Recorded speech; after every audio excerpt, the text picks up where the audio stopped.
It is by far the most interesting one. It's going to tie all of this together. This theory says the reason why all of this is happening is because of the technological industrial complex's digital control grid. So let me tell you something crazy that just happened. The US military used an AI called Claude, made by a company called Anthropic.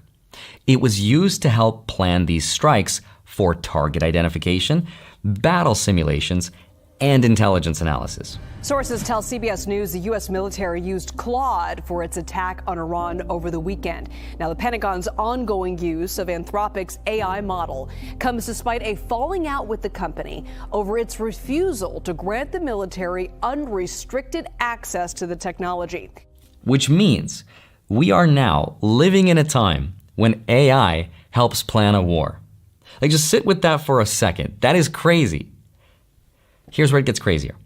Just hours after the strikes, Trump signed an executive order banning federal agencies from using Anthropic's technology. Why was it banned? It was banned because the CEO of Anthropic, Dario Amodei, publicly said no to the government. He said no to fully autonomous weapons and mass domestic surveillance. The US responded by saying, all right, you are now a supply chain risk to national security.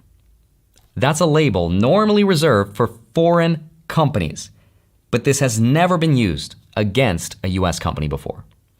And on the exact same day, OpenAI, which is Anthropic's biggest competitor, signed a deal with the Pentagon. Now, hours after the Trump administration ditched Anthropic over the dispute, OpenAI swooped in and struck its own deal with the Pentagon.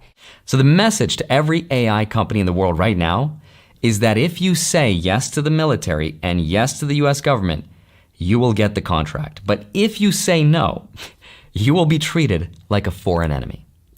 Hold on, it gets way crazier. When Iran retaliated, guess what they attacked? One of their targets was Amazon Web Services data centers in the UAE and Bahrain, not military bases. Iran attacked the cloud computing infrastructure. AWS has confirmed objects struck the site.